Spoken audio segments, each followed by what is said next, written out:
Hello everyone, welcome to our learning series. We are continuing with this famous book 7 Habits of Highly Effective People by Stephen Covey, and the title for today is habit number 3, putting first thing first. Let me begin with a question to all of you. How many of us agree that the challenge is not to manage time but to manage ourselves? Yeah? I'm sure most of us agree that.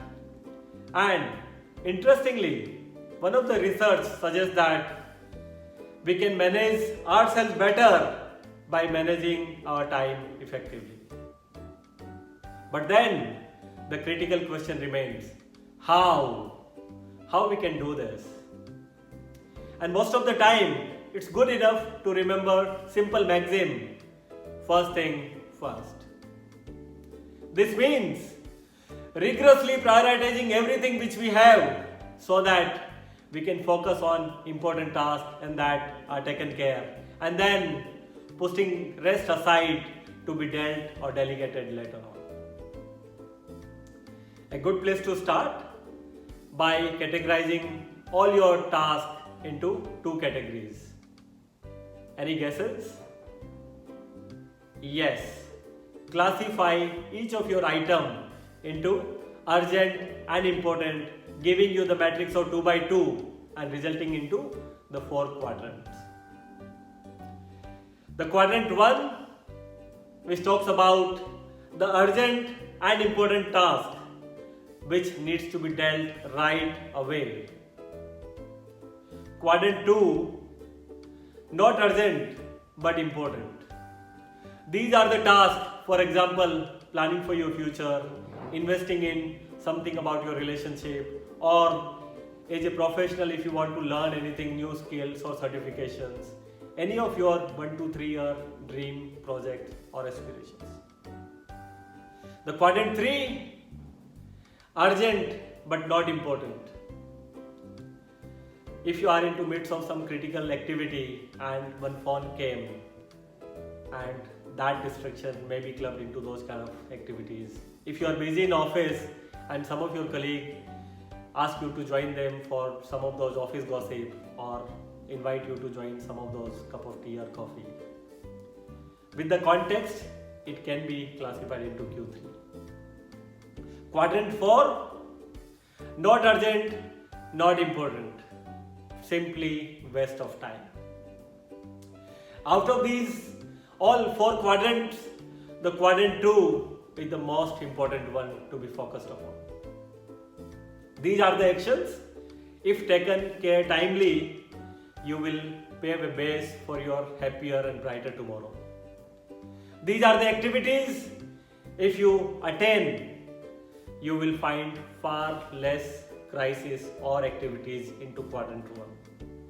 But unfortunately, most of us don't focus enough on quadrant 2 and be busy with quadrant 1 and Q3 activities, resulting into the lack of time and perspective that I don't have time in my own life, resulting into the framework wherein we talk about work-life balance and associated issues.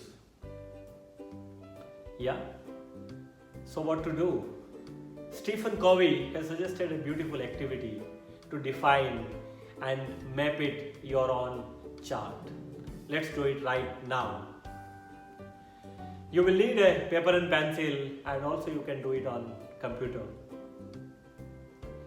So let's list down all your 5-7 to-do tasks for the day, and if you are not sure, then think about those activities.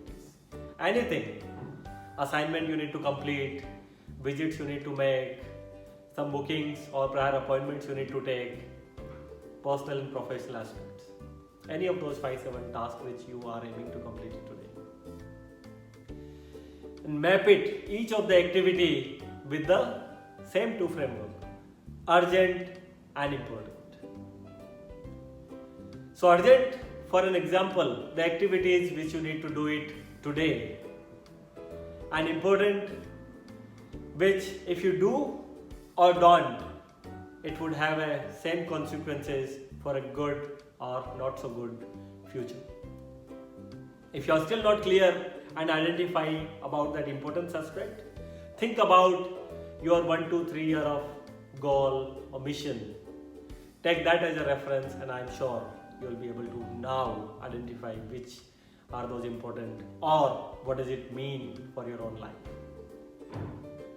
So once you are done with the mapping, you will, basis of the timeline, if you are doing it for daily or for weekly basis, you would have same 4 quadrants for your the task, and map those activities into the 4 baskets, 4 quadrants. So now, once you are done with the planning, now the important activity begins, and that is act. Yes, take action. Now you need to be brave and be ruthless in executing the next 3 simple steps. The first is eliminate. Yes, I am repeating it again. Eliminate Q3 and Q4 activities.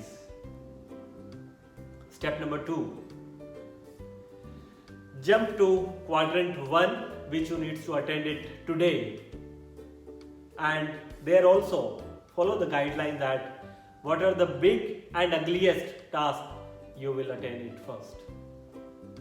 And after doing it, you are now left with whole of time and energy and efforts for quadrant 2, which are more important for your own life today and tomorrow.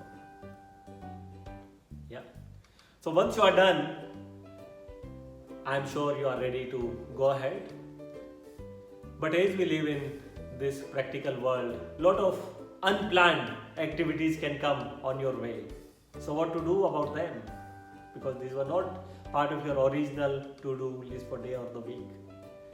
So once it comes, don't jump to attend them. Make a list of those activities, shift them into the same 4 quadrants, and then decide. And if out of them somebody or some activities still fall in Q3 and Q4, check it off. Yeah. So that's now foolproof your to-do list for that day and the week. So as a way forward, plan your week as per the matrix. You can take this as a reference, wherein you have on your left hand side all those roles which you as an individual need to play in this life. Then define your own aspirations for the month and for the year, and then you have those priorities for your week. Having that sequence, translate this into the quadrant 4 and get going. Set your week up for success. Plan your week each week before the week begins. And here is wishing you all the best. Would see you next time with another Business Weekly Bite. Till then, stay safe. Happy learning.